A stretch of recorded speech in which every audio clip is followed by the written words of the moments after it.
Hi, my name's Stu Fenton and I'm a psychotherapist, and I specialise in ChemSex and working with clients who are presenting with ChemSex problems. I've worked in a number of facilities, therapeutic communities and hospital settings, but I've also worked in private practice, and the vast majority of my clients have been LGBT community, MSM, gay men having sex with other men, engaging with crystal meth and GHB while also utilising the dating apps. I also have a lived experience of engaging in ChemSex myself and have been sober now for a number of years. The term ChemSex was first used by David Stewart, who was a frontline healthcare worker in the UK. And his strict definition of this is that it's the combining of crystal meth, GHB or GBL with methadone with gay men or men having sex with men, and using apps such as Scruff and Grind to connect with one another. I think also part of the history with ChemSex is that it began really in Los Angeles and New York in America way back in the early 1990s. And we know this because Crystal Meth Anonymous began in Los Angeles around 1995.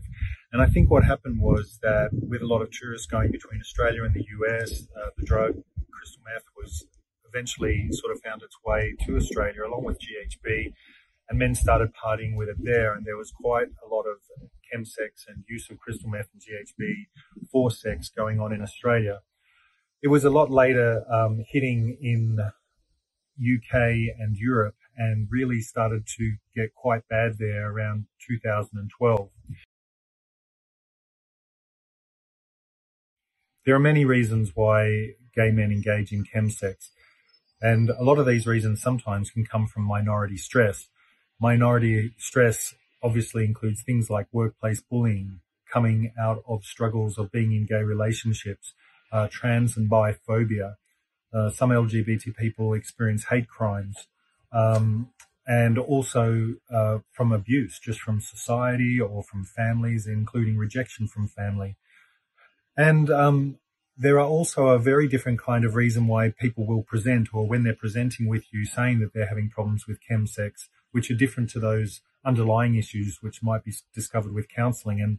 And those might include they do it for pleasure, or they do it to feel a sense of belonging to a group, to feel powerful, to counteract self-doubt, to give themselves a sense of identity, to avoid feeling old if they're getting older in the gay community, and to avoid feeling shame, or to give themselves a sense of status.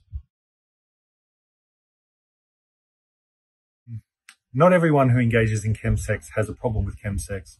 However, some people do, and some of the reasons that people will present to a counsellor or a psychotherapist will be that they're having problems with GHB or GBL and they're overdosing. Sometimes people end up committing suicide because they are not able to break free from their ChemSex behaviour, they're consistently having come downs from the drugs, or they're experiencing drug-induced psychosis as well.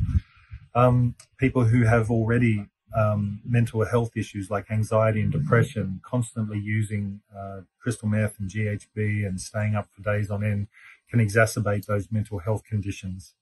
People's quality of life and their relationships with their friends and their families can be affected in a negative way through ongoing ChemSex behaviour. Another one of the negative impacts of ChemSex is in regard to crimes. So with sexual assault, in these sexually charged environments, consent lines become blurred. Sometimes people will take advantage of people who have overdosed on GHB, or if they're psychosis and they're not really aware of what's happening in their surroundings.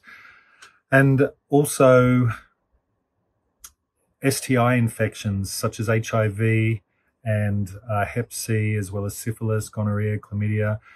These are really negative impacts that happen when people choose not to use condoms, or that they're having sex with multiple partners in a short space of time. In regard to HIV rates for a number of years were increasing before PrEP started to be used on a regular basis. And one of the reasons I think that this was increasing for a period of time is that when people are out using drugs, for especially crystal meth, for a long period of time, 3 or 4 days at a time, they stopped being consistent with taking their medication at the same time each day. And then the last issue or negative impact is around psychosis. And not everyone experiences drug-induced psychosis, but there are a number of people that are susceptible to it. And if you're experiencing this on a regular basis, it can be quite detrimental to a person's sense of themselves and their own well-being.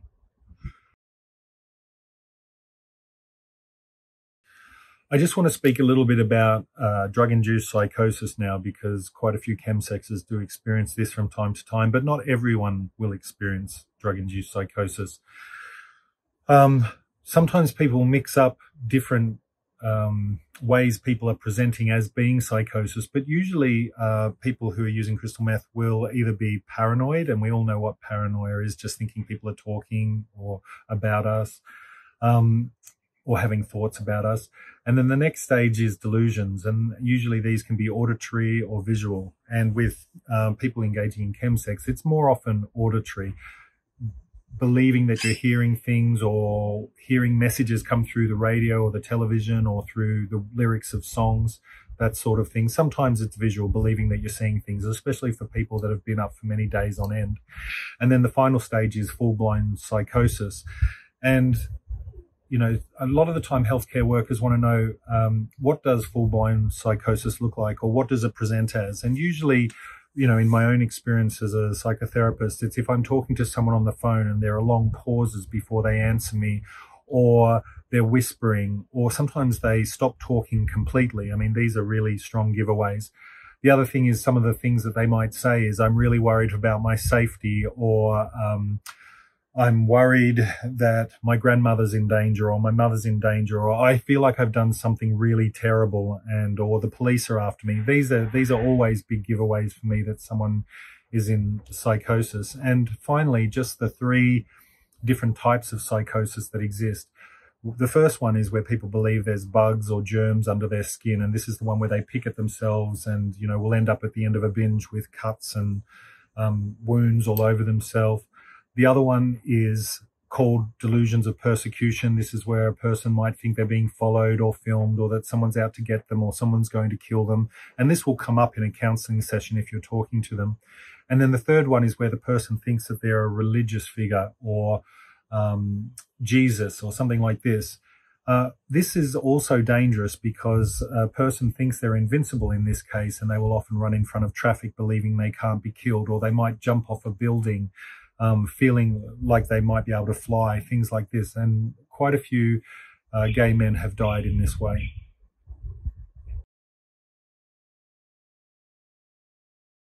What are some of the things that people will say when they're presenting for help? Clients who are presenting for help with chemsex will often say things like, I'm having trouble in my relationship, or I'm having trouble with online apps.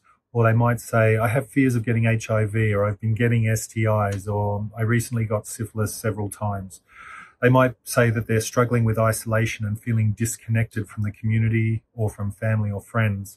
Or they might say, I know I'm addicted to this drug or that drug, and I want to do something about it. They might say that they're experiencing psychosis, or that they've overdosed several times on GHB and they're very worried that their life is at risk. Police may have become involved in their lives for some reason or other. These are some of the reasons people will present for help.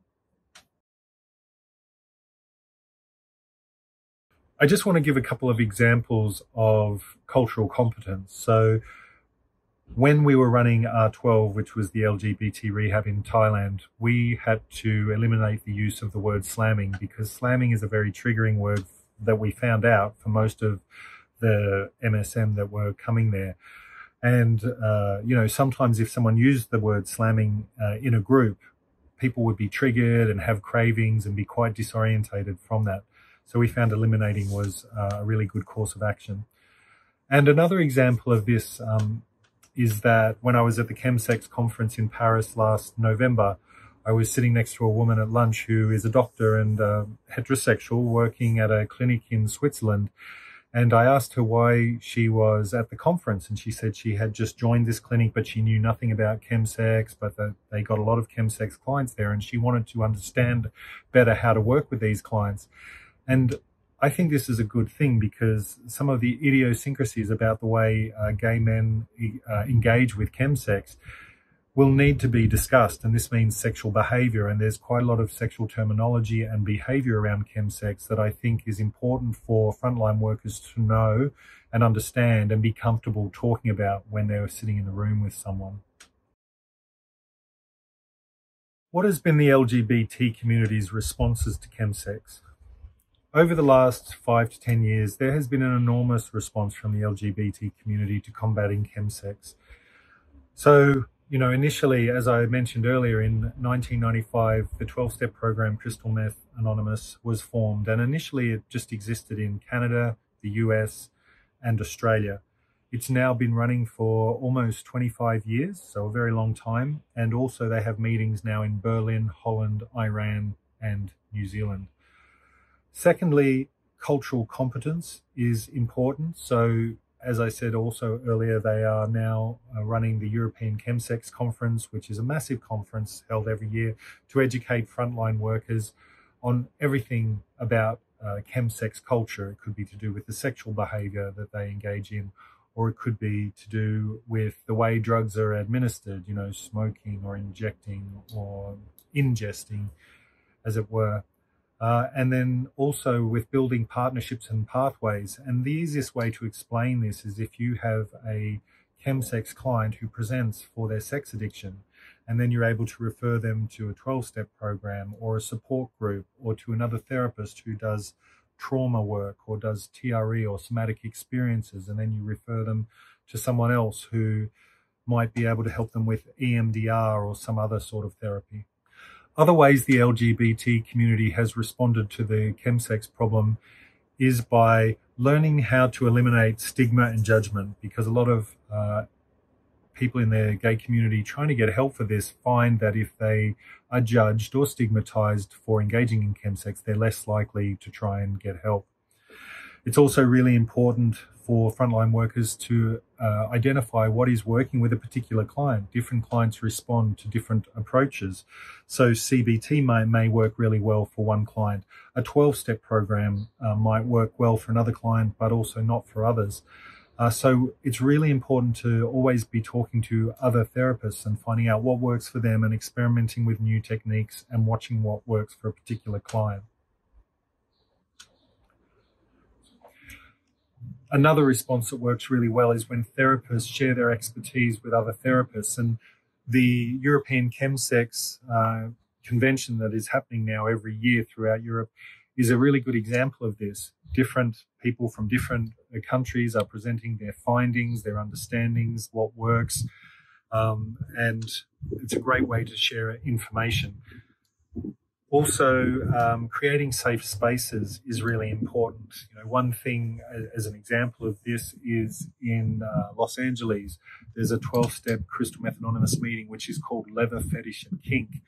And a lot of the people attending this meeting will attend because they find that this is a safe place to be able to talk about chemsex specifically and the way they engage with sex. And it allows them to create not only a safety for themselves in what they're talking about, but to be able to accept their sexual behavior as good and to know that they and others can do it without having to use drugs. So in summary, this section was about defining exactly what chemsex is, and I think it's seen a little bit differently in different places. As I said, in the UK, they basically call chemsex the combination of crystal meth, GHB or GBL, with methadone and sexual behavior and the use of online dating apps. But I think more broadly in the rest of the world, the definition is not that strict. I think that chemsex, or what they call in American culture party and play, can be sex combined with any number of drugs as well as the use of online apps.